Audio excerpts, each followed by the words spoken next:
Definido por sí mismo como un sanador herido y como un chivo expiatorio de todos los sacerdotes acosadores, Rudolf Koss, cura perteneciente a la diócesis católica de Dallas, se convirtió en uno de los pocos padres en recibir el castigo y que se merecía por haberle arrebatado esa inocencia a decenas de pequeños de entre 8 y 9. Estos pertenecientes a la Iglesia Católica desempeñándose como monaguillos.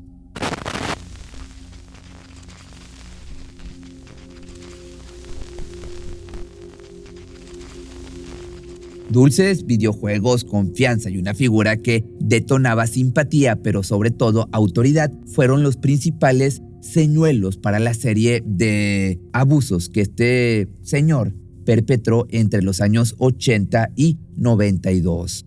Durante mucho tiempo fue calificado como un amante de los pequeñitos de manual. Sin embargo, esa advertencia señalada por un asistente social fue puesta bajo llave, como muchos otros casos similares.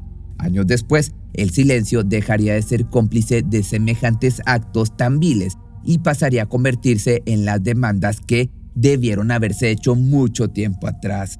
Para el año del 97, los rumores sobre las actividades ilícitas de este hombre ya no eran una novedad, mas lo que reavivó el escándalo fue una llamada telefónica hecha por él mismo. Rudolf estaba dispuesto a confesar algunas cosas, sin importar los consejos y las advertencias de sus abogados.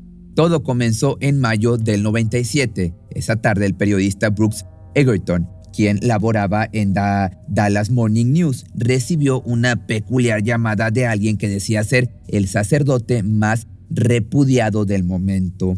Hacía 4 años que el ojo público se posaba sobre él y su presunta responsabilidad de haberse aprovechado de inocentes en el pasado. Dicho periodista tenía algún tiempo acechándolo para que le concediera una entrevista, a la que éste siempre le daba un no como respuesta.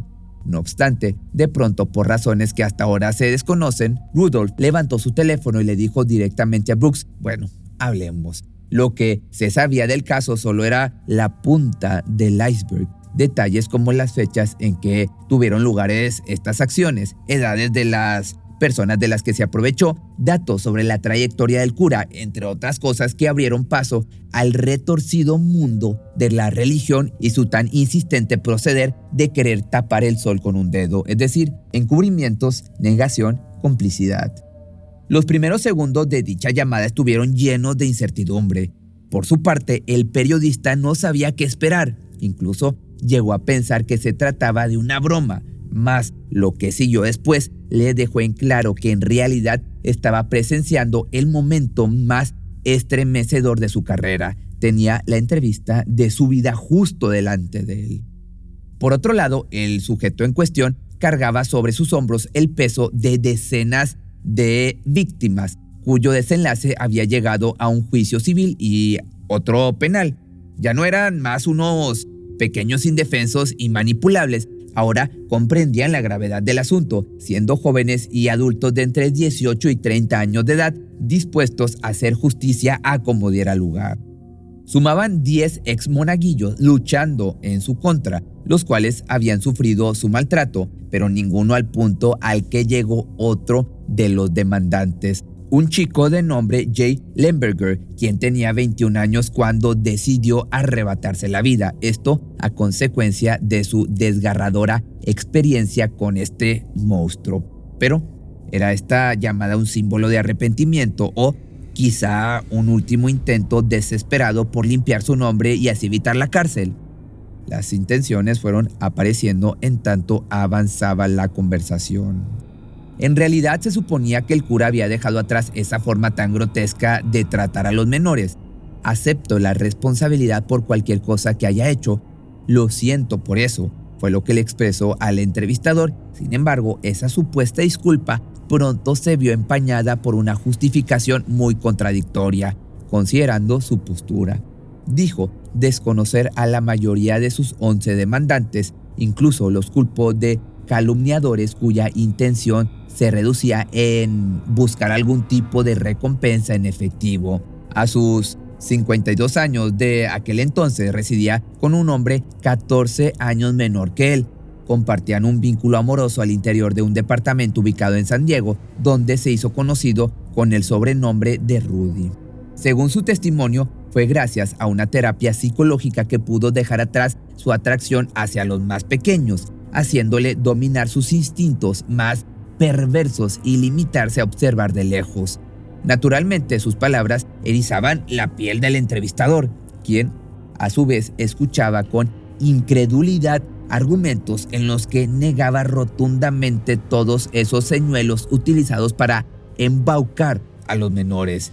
Increíblemente llegó a un punto también en el que tomó postura de víctima, ya que, según su creencia, era la iglesia la que debía protegerlo ante cualquier adversidad, situación o incidente de cualquier índole. Una vez bautizado, siempre bautizado. Una vez sacerdote, siempre sacerdote. Una vez católico, siempre católico. Palabras del sacerdote.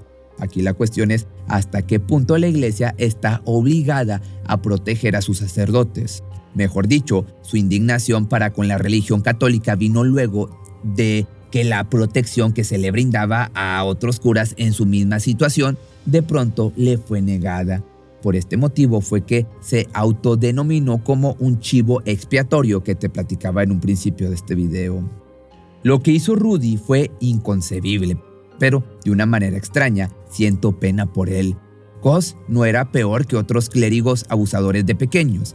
La jerarquía de la iglesia miró hacia otro lado durante décadas y ninguno de ellos fue a prisión. De alguna manera, Rudy se convirtió en símbolo de todo. Esto no lo digo yo, sino que lo expresó Brooks posterior a su más importante redacción, es decir, la nota que surgió luego de dicha entrevista, la cual fue publicada un domingo 25 de mayo del 97 por el Dallas Morning News.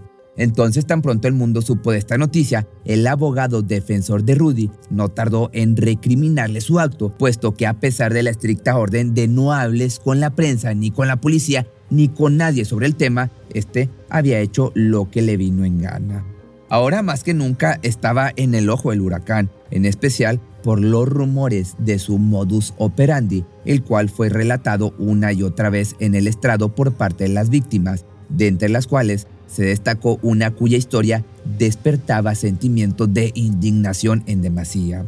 Según su fatídica experiencia, el menor había sido utilizado por el hombre para saciar sus perversiones aproximadamente 500 veces en total, 4 veces por semana durante un periodo de 9 años. Tanto él como los demás chicos cayeron bajo su dominio desde que el sujeto fungía como seminarista. Desde entonces, él se manejaba de la misma manera, acercándose a los inocentes monaguillos con algunas golosinas por delante, diversión con videojuegos y una confianza inquebrantable.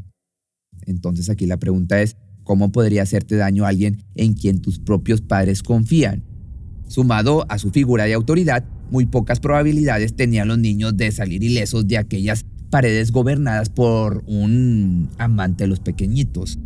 Se dijo en reiteradas ocasiones que luego de haberse ganado la confianza de las víctimas, el hombre comenzaba a distribuir alcohol, sustancias ilícitas e incluso diazepam o ansiolíticos que servían como sedantes. Una vez que iban perdiendo la conciencia, este sujeto dejaba salir su verdadera personalidad. Les pedía quitarse aparte los zapatos para luego sostener los pies de los pequeños en su regazo. ¿Qué daño puede hacer un masaje en los pies? Era lo que pensaban los infantes.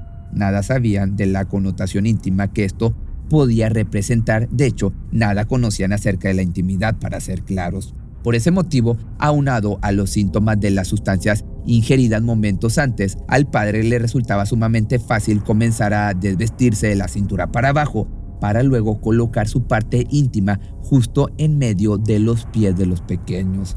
Había más de un relato parecido por parte de los jóvenes que con valentía ahora le enfrentaban cara a cara. Esto sin contar otro tipo de prácticas igualmente grotescas e inconcebibles. Fueron aquellos años llenos de dolor los que terminaron por marcar la vida de cada una de estas personas que sufrieron. El daño físico solo era una parte, puesto que con el tiempo el daño emocional no tardaría en aparecer. Frente a un jurado conformado por 10 mujeres y 2 hombres, se relató justamente esa desgracia o esas desgracias que tanto les impidió llevar una vida normal. Los testimonios se escucharon con empatía y se comprendieron muchísimas cosas. En primer lugar, los jóvenes agredidos coincidían en que al ser personas de fe y sobre todo muy pequeños, no habían logrado dimensionar la gravedad de semejante acción o acciones. Sin embargo, bastaron algunos años para que estas mismas personas devotas perdieran por completo la credibilidad en personas de la religión, de la iglesia o sacerdotes.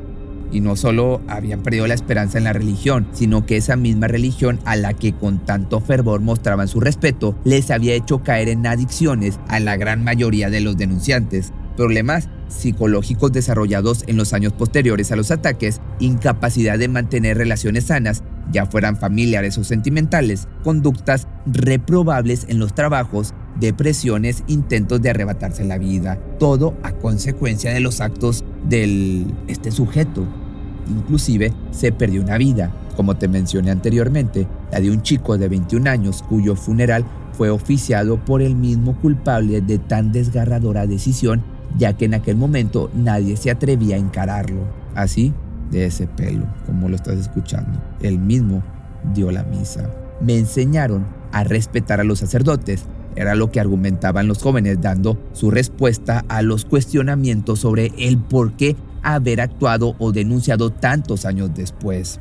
Además, la confusión, la vergüenza y sobre todo la culpa de haber pasado por algo así sirvieron como un silenciador letárgico, dándole al abusador bastante tiempo más para seguir actuando sin miedo a represalias. Ahora, con respecto a la falta de respuesta por parte de la diócesis católica de Dallas, se dice que se hicieron de la vista gorda por un lapso considerable de tiempo. Coss trabajó ahí durante 11 años, lo que deja en duda la siguiente pregunta: ¿cuántos casos más no habrá como este? La acusación de uno de los asistentes sociales sobre que el padre era un amante de los pequeñitos de manual rondó por los pasillos de las iglesias hasta que 11 meses después finalmente fue suspendido, para luego quedar a cargo el obispo Charles Victor Graham, quien solo se escudó del tema argumentando desconocer por completo cualquier detalle relacionado con el acusado. Todo esto un año antes de la inevitable ola de denuncias.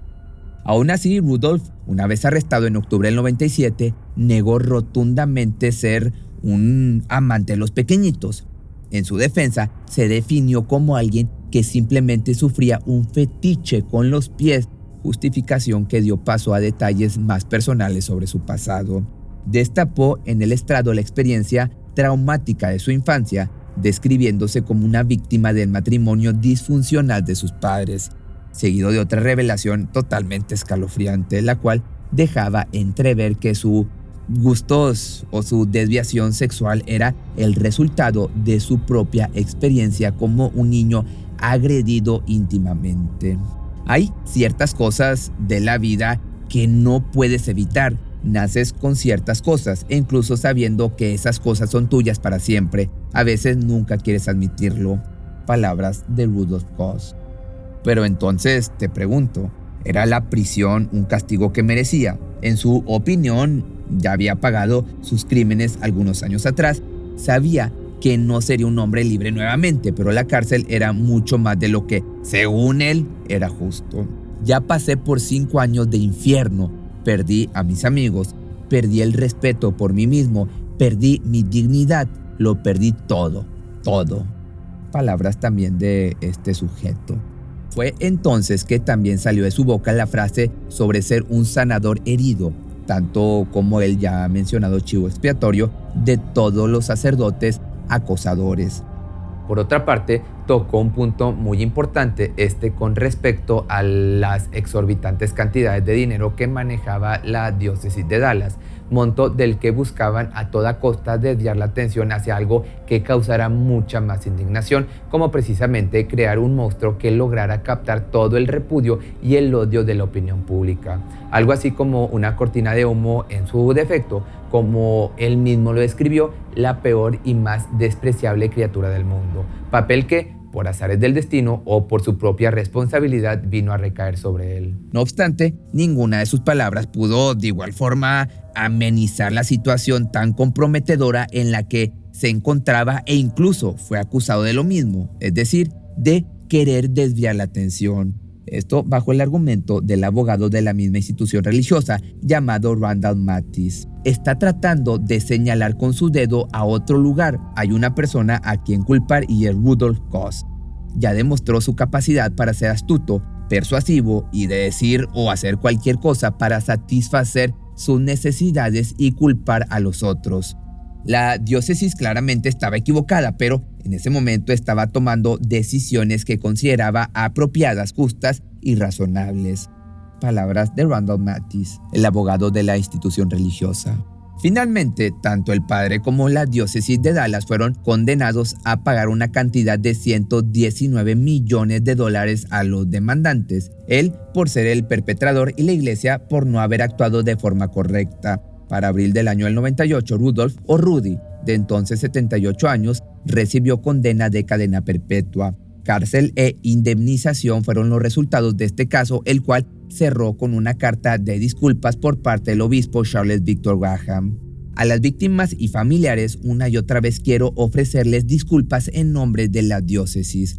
Aceptamos el veredicto. Lamento mucho lo que pasó y siento profundamente su dolor. Palabras, como te digo, de Charles Victor Graham. Hasta la fecha se sabe que las listas de curas que se han aprovechado de las personitas inocentes están incompletas. Sin embargo, es evidente que pese a que haya algunos casos donde se haga justicia, muy lejos se encuentra el fin de esta lucha contra este tipo de personas con indumentaria eclesiástica y que son criminales. Pero si te gustó este video, no olvides seguirme en mis redes sociales y si te gustaría que hiciera un video de algún otro sacerdote, déjame tus comentarios aquí. Creo que ya he hecho como unos 4 o 5, pero si tienes alguna sugerencia, con gusto hago otro más. Nos vemos el día de mañana en un nuevo video. Por ti cruzo los límites de mi timidez. Te quisiera buscar, pero solo si quieres. Y nos escapamos una noche como aquella vez.